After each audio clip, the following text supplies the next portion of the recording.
Bakunzi ba Rwanda Gospel TV mbanje kubasuhuza mu izina ry'umwami wacu Yesu Kristo. Nejejwe n'Imana nanone yuko yari umunsi wacu wa mbere w'amasengesho y'iminsi 40 kandi nzi neza yuko utari bugume nkuko waruri. Nkuko bisanzwe muri kumwe na Pastor John Karimbanyi.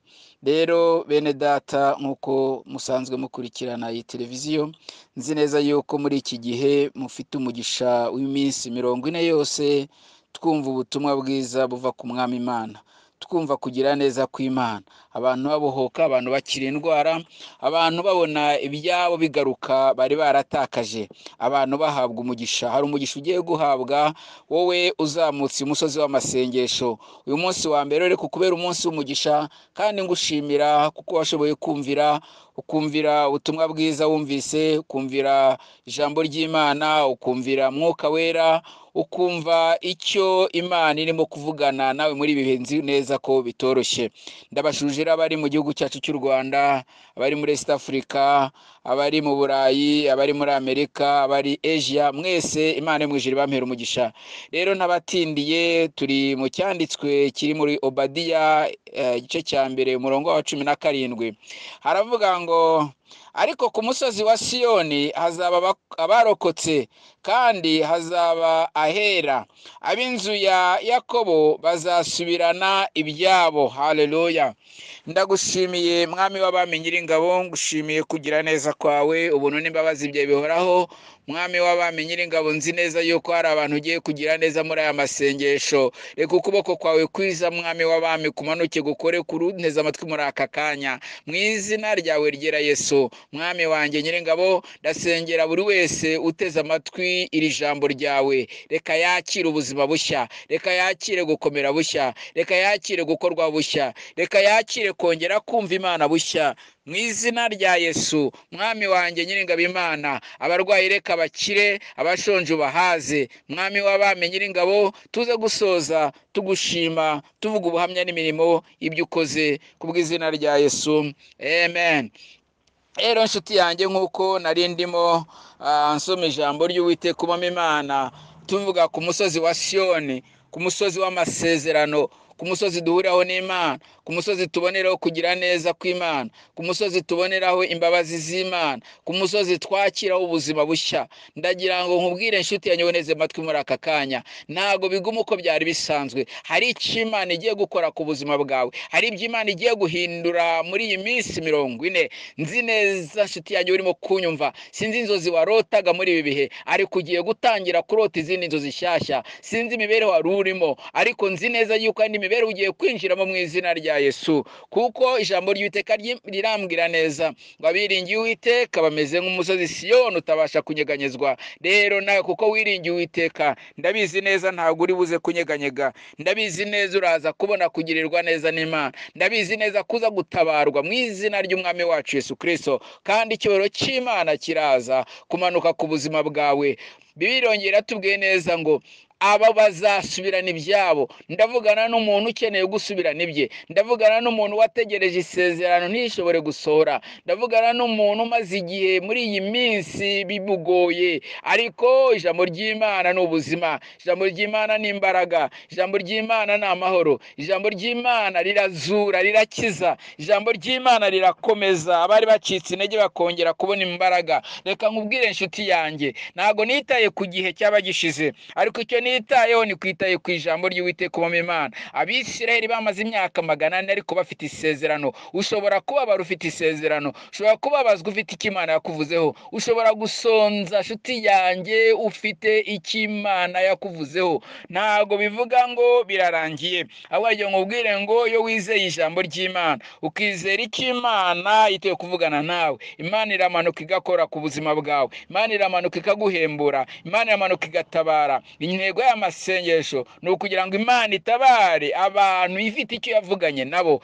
ni ukugira ngo Imana igire icyo ikora ku buzima bwabo, ni ukugira ngo Imana igire icyo ihindura ku mateka yabo. Nababwiye ngo abise bamaze imyaka 400, si uko Imana itari yaravuganye nabo, ariko reka nkubwire nshuti yanjye, kuko ijambo ry'Imana ritubwira mu kuva ibice bya 224 aratubwira ngo Abisiraheli banihira Imana, umuniho wabo urazamuka kugera ku Uwiteka umwami Imana.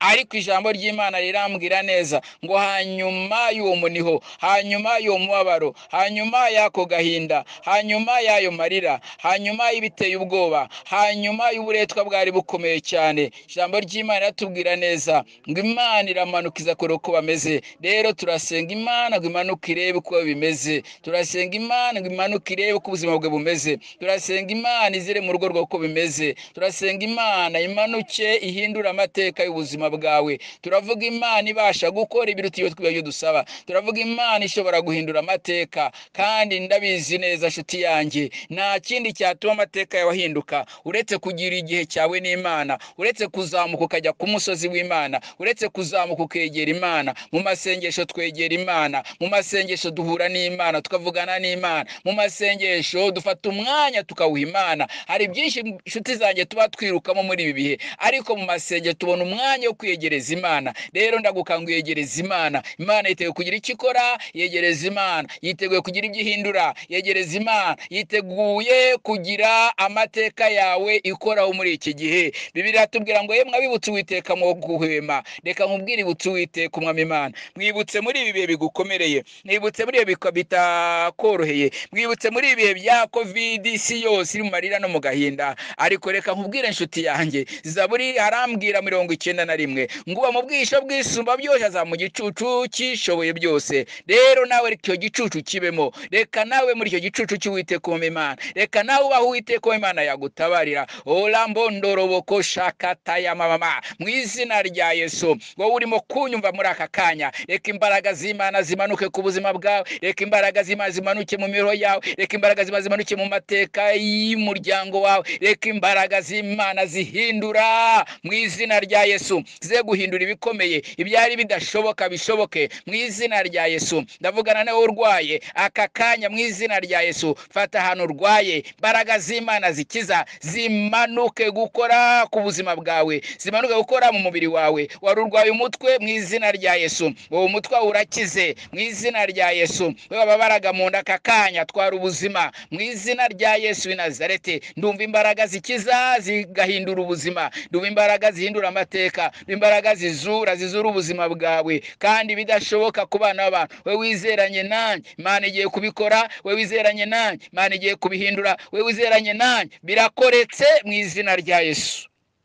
Ndagira nkwibutse inshuti yanjye, reka dusengane amasengesho, reka dusengane amasengesho. Nubwo uri aho ngo mu rugo iwawe, nubwo uri aho ngo mu kazi, sinzi aho uri mu nyumvuri, ariko icyo nzi neza, aya masengesho Imana yiteguye kongera kugaruka iwawe. Hari amahirwe ya kabiri ugiye kongera kubona muri aya masengesho. Icyo ni Imana yavuganye nanjye ngo mbwire ubwoko bwayo ngo Imana igiye kongera kuzana amahirwe ya kabiri ku bantu bari hejuru y'umusozi, umusozi wa Siyoni. Imana igiye kubikora mu izina rya Yesu. Reka mbasengere. Imana yo mu ijuru ibamera umugisha. Tuzongera ejo nanone, kandi uko bwije uko bukeye muzajya mwakira inyigisho n'abakozi b'Imana batandukanye bari kuri uyu murongo, kandi icyo nzi mugiye guhabwa umugisha mu izina ry'umwami wacu Yesu Kristo. Ndagushimiye mwami wanjye, gushimiye kubwa buri umwe wese uteze amatwi muri aka kanya. Mu umugisha umugire neza, umwiteho, mukomeze, mushoboze mwami. Aho yaracikiye intege yongera abone ukuboko kwawe no kugira neza kwawe, kandi Uwiteka Nyiringabo Imana igiye iminsi 40 izasoze mwami wanjye ahawe umugisha, abonye icyo yashaka imbere yawe. Nyiringabo Imana, aya masengesho abo umugisha ku gihugu cyacu cy'u Rwanda mu izina rya Yesu. Ari abayobozi bacu b'igihugu cyacu kuva kuri perezida wacu, mwami wanjye Nyiringabo, umuhaze ubwenge, umuhaze ubumenyi n'ubuhanga,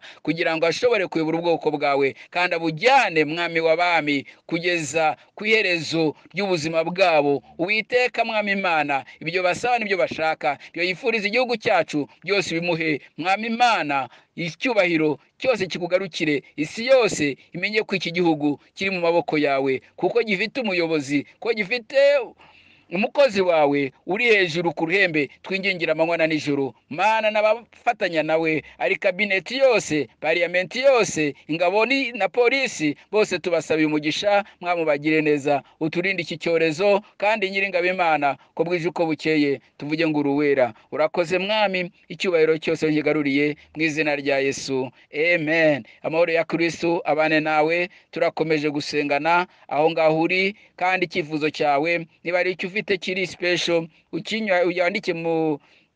unyandikire, niteguye kugusubiza. Niba ari ibindi ukeneye, aho ngaho ukora comment, ukore share, ukore subscribe kuri channel. Icyo nzi neza, nawe uzahabwa umugisha. Imana ikumera umugisha. Mwari kumwe na Pastor John Karimbanyi. Telefone ni 0788430085. Bye bye.